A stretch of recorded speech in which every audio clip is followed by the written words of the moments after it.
Welcome, everybody. Today's a fun topic. It's a tough topic that I wanted to take some time to speak about and have a little bit of you know, deep thoughts about what makes sense for you, what makes sense for your family, for what you want your life to become, where you see yourself in 5 years, all those kind of, deep, profound questions. But today our topic is, as a queer homebuyer, should you stay in Utah or leave? So anybody on a live stream or a Zoom chat, feel free to pop in your opinion, your thoughts. There's no wrong answers. This is a safe space. Everybody's welcome. 99% of people are welcome. We'll get to that later. But if you have any thoughts or questions, you can also hop on the Zoom if you want to come on and speak and join the conversation directly, or chat it up and I'll get it in. So one of the things that I thought was relevant to our conversation today, and let me make sure it says that we're connecting at fair speed. Let me make sure we're on network properly. Okay, I think we're still going, so we'll give that a shot. So the things that I thought about as part of this conversation today was kind of all the life pieces around somebody who's in the queer community and the LGBTQ plus community. Um, one of the one of the areas that stuck out to me was affordability. So I wanted to talk about that for a minute. So if you've lived here a while, you know Utah is expensive to live. The home, let's see, the home I'm in now, uh, it is about 3,000 square feet. Not massive, but that's a pretty good size house. We rent out the basement, so we only use half of that at most. And when I bought it, gosh, 9 years ago at this point, I paid 330,000. And at the time I thought, holy cow, a quarter million. I cannot even fathom that I'm buying a house this expensive. That is nuts. Today's prices, this home would probably go for something around 700,000. And I don't say that to brag by any means. I say that to just show kind of that perspective of how things have changed over time. I remember the first home I bought in West Valley was about 150,000. It was a home that actually needed some fixing up. It was kind of rough, but it had about 1,500 square feet, four bedroom, two bath, kitchen, living room, really common size. It was a split level home, common size, single family property. Today, that home would probably go for almost $500,000. Now, yes, we've seen that growth. Something unique about Utah is that we're going to continue to see that growth. Those folks that I talked to about real estate, it's like there's never a bad time to be in real estate, and jumping in now is better than waiting later because you lose that growth over time if you wait. But what makes Utah a little unique and why we keep getting this growth, the Olympics, that helps getting big things, big events coming to Utah. But we also have a lot of different industries here. And because of that wide variety of industries, we get pretty insulated from different inflation waves. Everybody's feeling high gas prices right now. That's everywhere. But you think of like Detroit, they're known for auto manufacturers and car manufacturers, manufacturing. And so when that segment declines, that whole area just suffers. Utah, we have such a wide range of different things like that that we find ourselves pretty insulated. It's also a very desirable place to live. People love to raise their families here.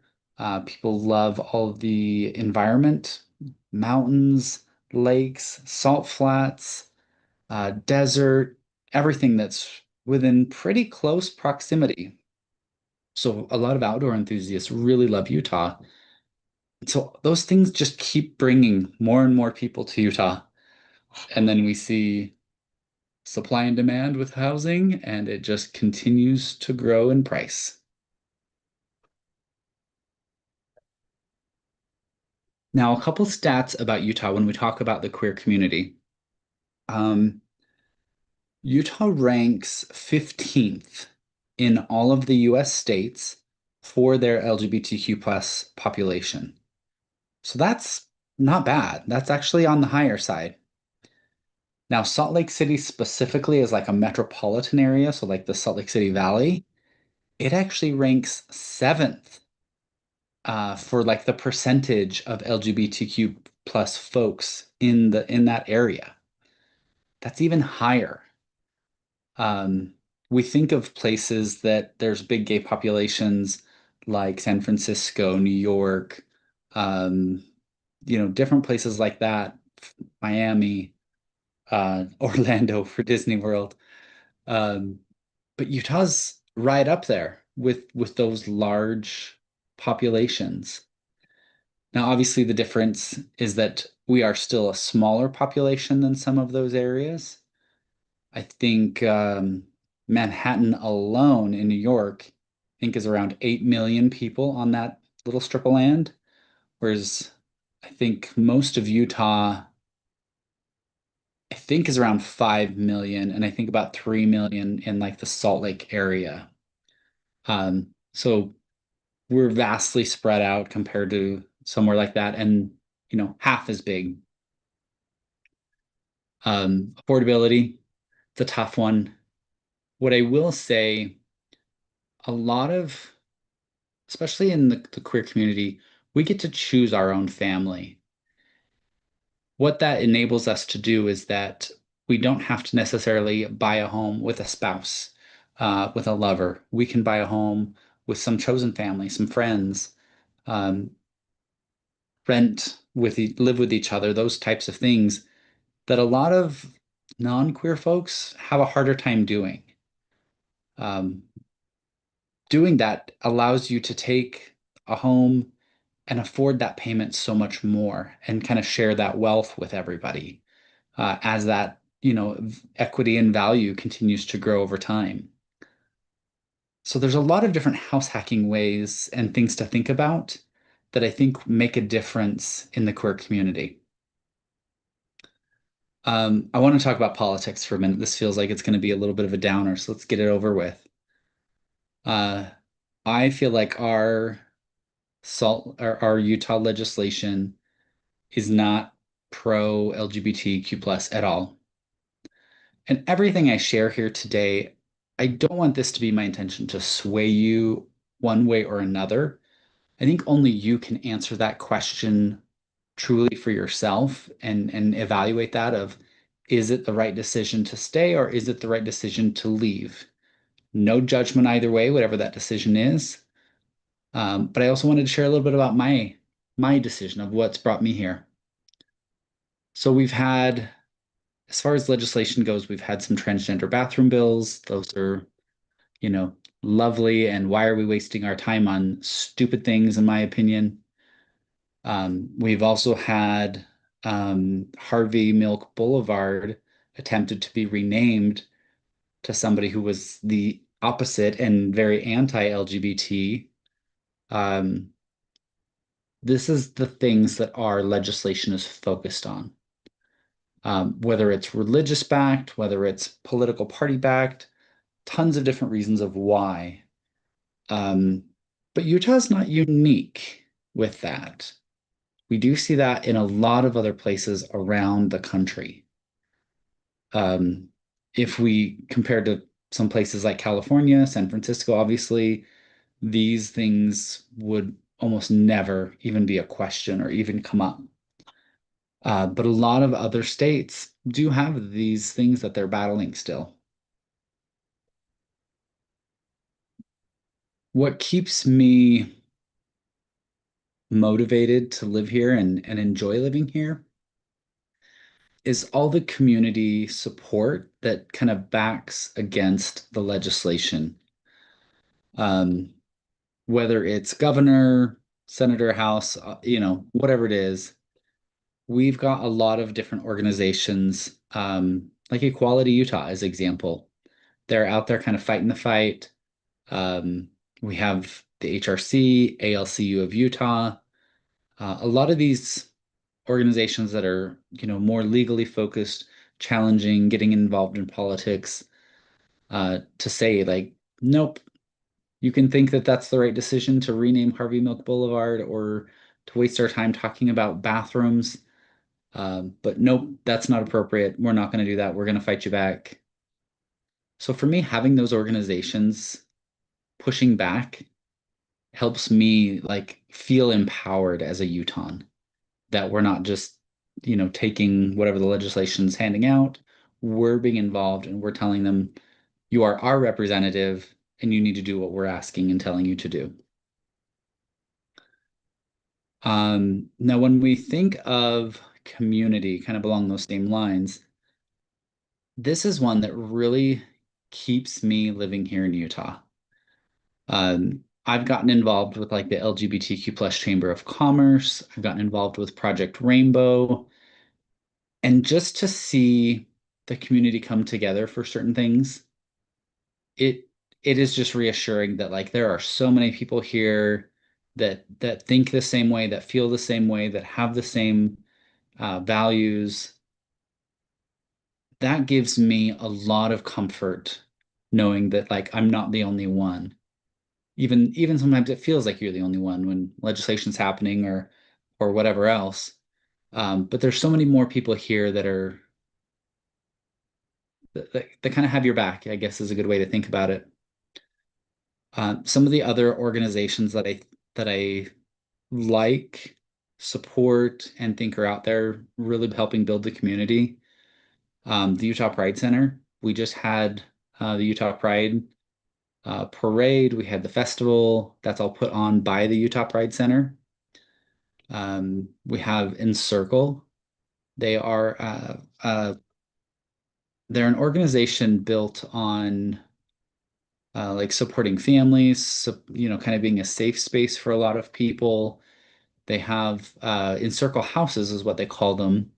There's one, let's see, Salt Lake, Provo, St. George, I think one in Ogden. There might even be a few more that I'm not familiar with. Let's see, oh, Heber City. Um, and their big mission is, safe spaces for folks, resources and tools for youth, for young families, for young adults. They have everything from like therapy, support groups, drop-in hours, programs, education. Um, every time I go there, it's inspiring to see like these are the younger folks, the younger generation that are stepping out, being seen, being supported, and they're starting to pave the way for the rest of us. They're incredibly brave, so it's great to see that. The other big organization that's around in Utah is Love Loud. This is that you've probably heard of the Love Loud Festival, where Imagine Dragons are usually the headliner. But this is something that was created to just spread love and support, to realize that we all deserve love, we're all capable of love, we're all um, just love everything. Um, so I love going to those festivals. Really unique. We usually see some big headliners like Tyler Glenn from Neon Trees. We also see, like I said, Imagine Dragons, Dan from Imagine Dragons. He's one of the founders, and a lot of other big performers. So it's absolutely great to see.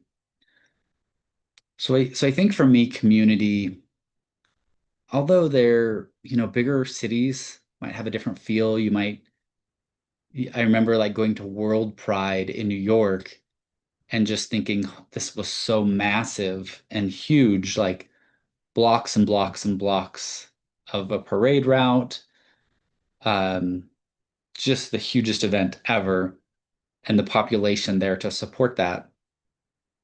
I feel like what's a little different with Utah is the population in the community is a little more closely knit.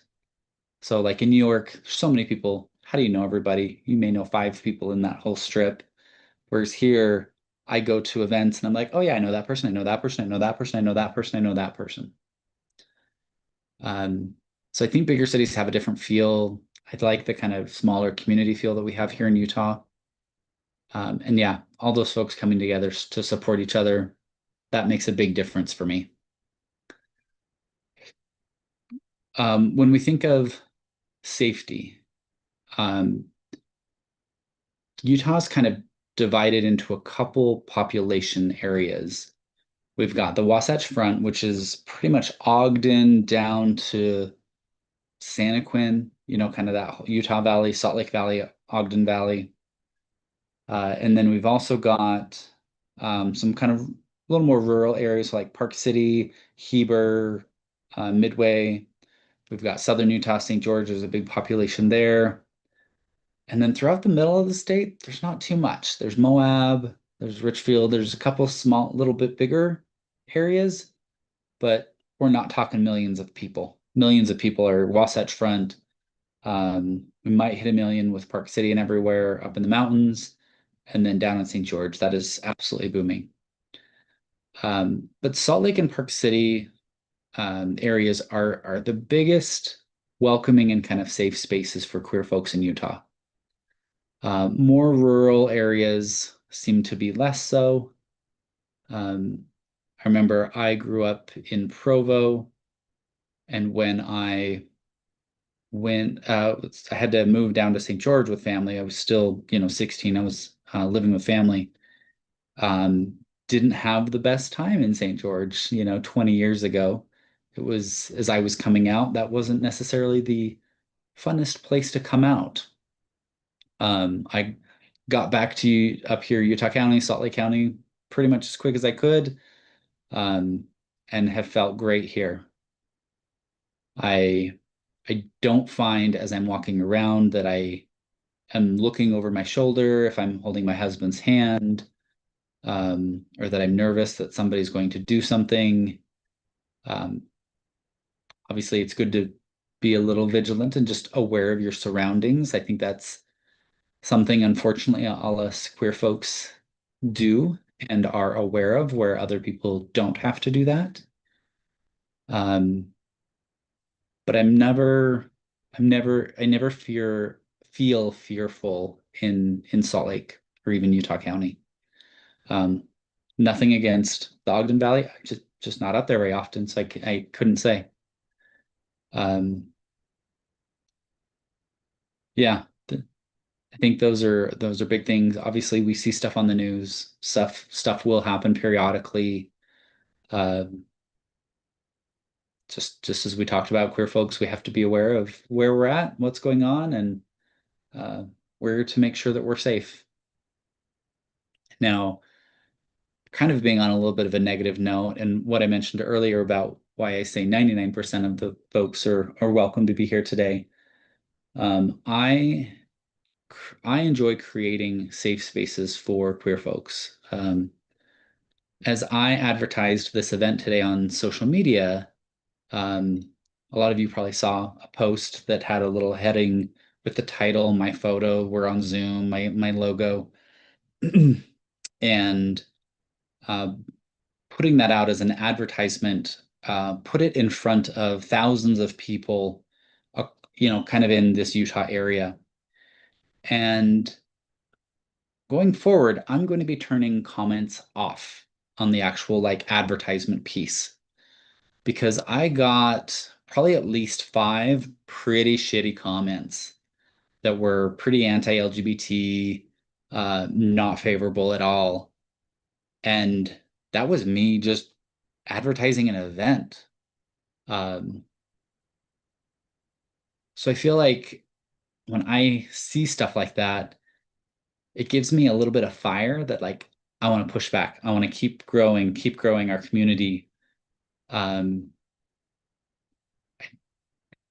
I can assume these folks with their comments have a probably pretty privileged life to never have to be looking over their shoulder, to never have to be worried about an employer firing them because of their sexuality or their identity, um, all those things that make up what it is to be a queer person. Um, we can always talk about the grass is always greener on the other side. Um, there's always positives, there's always negatives. Like I said, kind of starting here, only you can really answer that for yourself. I hope talking through some of these things gives you some different things to think about. If you ever want to like chat one-on-one, I'd be totally happy to do that. On all my profiles, I have a link for my calendar that you can book some time with me. Um, it it's kind of that idea of, yeah, where are you going to be in 5 years? What does your life look like? What makes sense for you? Where do you want to go? Um, all those kind of, deep meditative type questions. But I'm happy to talk through that with you and be that space. Um, positive and negative, right? We've all had experiences one way or another. Um, on the flip side of, having some shitty comments, I had so many, I had equally like so many people reaching out saying like, oh, that's such a cool idea for an event. That's a cool topic to talk about. Really feeling like honing in on those that I want to hone in on.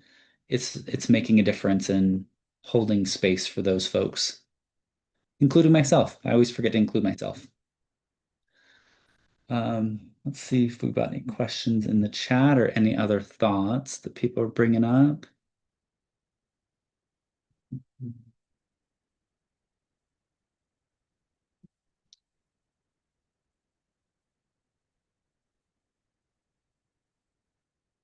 Um, where to find, there's a question about kind of where to find queer-friendly spaces, restaurants, businesses. Two places that I use quite often. One is the LGBTQ plus Chamber of Commerce. They have a huge directory of tons of different organizations that are either queer themselves or an ally, so it's a safe space to work with.